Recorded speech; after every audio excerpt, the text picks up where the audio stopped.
Watchman, சொல்லுங்க madam. உங்க account number share பண்றீங்களா?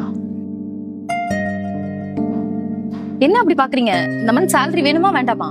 மேடம், எனக்கு இந்த மாசம் சம்பளம் வேணாம். இந்த மாசம் சம்பளத்தை அடுத்த மாசம் சேர்த்து தரீங்களா? இந்த மாசம் சம்பளம் இல்லாம எப்படி உங்க வீட்டு வாடகை கட்டுவீங்க? எல்லா செலவையும் பாப்பீங்க. மேடம், என்கிட்ட காசு இருக்கு மேடம், நான் மேனேஜ் பண்ணிப்பேன். சரி, ஓகே.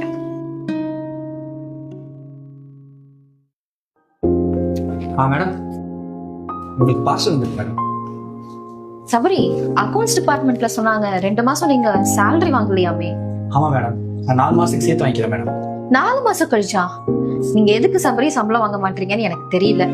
ஆனா salary வாங்காம நீங்க உங்களோட வீட்டு ரெண்ட் மத்த செலவுக்குலாம் என்ன பண்ணுவீங்க சபரி? மேடம், எனக்கு ஒரு பிரச்சனை இல்லை மேடம். நான் இங்க ஒர்க் முடிச்சுட்டு வெளில போய் பார்ட் டைமா ஒர்க் பண்றேன். அதுல வர காசு வச்சு நான் மெயின்டைன் பண்ணிக்கிறேன் மேடம். மேடம், எனக்கு இன்னொரு ஹெல்ப் மேடம். சொல்லுங்க.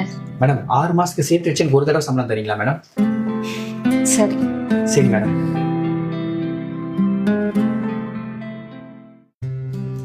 சபரி, நீங்க 1 இயரா salary வாங்கல, அக்கௌண்ட்ஸ் டிபார்ட்மெண்ட்ல இருந்து சொல்றாங்க. மேடம், சபரி, என்ன சொல்ல போறீங்க? 2 வருஷம் salary 3 வருஷம் சேர்த்து வாங்க போற அப்படின்னா? அப்படிலாம் இல்லை மேடம், நான் சம்பளத்தை போய் வாங்கிக்கிறேன்.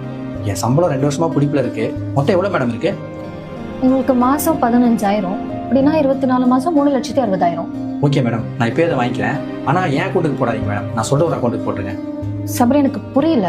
எங்க அப்பா எப்பவுமே ஒரு விஷயத்த சொல்லுவார் மேடம், சம்பாதிக்கிறது எவ்வளவு கஷ்டமோ சம்பாரிச்ச பணத்தை சேர்த்து வைக்கிறது அதை விட கஷ்டம்னு. நம்ம இப்போ சேமிக்கிற பணம் தான் மேடம் நமக்கு ஃபியூச்சர்ல ஹெல்ப்ஃபுல்லா இருக்கும். நான் இப்போ உங்ககிட்ட வேலை பார்க்குற சம்பளத்தை நான் சேர்த்து வச்சுக்கிறேன் மேடம். பார்ட் டைமா எனக்கு வர காசு வச்சு என்னோட செலவெல்லாம் பார்த்துக்கிறேன் மேடம். அப்புறம் நீங்க கொடுக்குற சம்பளத்தை நான் டேரக்டா சேவிங்ஸ் அக்கௌண்ட்ல போட்டுறேன் மேடம். சபரி, உங்களுக்கு காசு வேணும்னா என்கிட்ட கேட்டுக்கலாம்ல, நான் கொடுக்க போறேன். எதுக்கு பார்ட் டைம்லாம் போறீங்க? கொடுப்பீங்க மேடம், ஆனா அது அடுத்த மாசமே பிடிச்சிப்பீங்கல்ல. இப்படி பார்த்தாலும் அது ஒரு மாதிரி கடன் தானே மேடம். இப்போ எனக்கு ஈவினிங் போய் வேலை பார்க்கணும்னு எந்த அவசியமும் இல்லை மேடம். நீங்கள் கொடுக்குற சம்பளத்தை வச்சு நான் செலவு பண்ணிட்டு போயிடுவேன். ஆனால் இப்போ உழைக்கிற வயசு மேடம். இப்போ உழைச்சி நம்ம சேர்த்து வச்சாதான் நம்ம ஃபியூச்சரில் நல்லா இருக்க முடியும் மேடம்.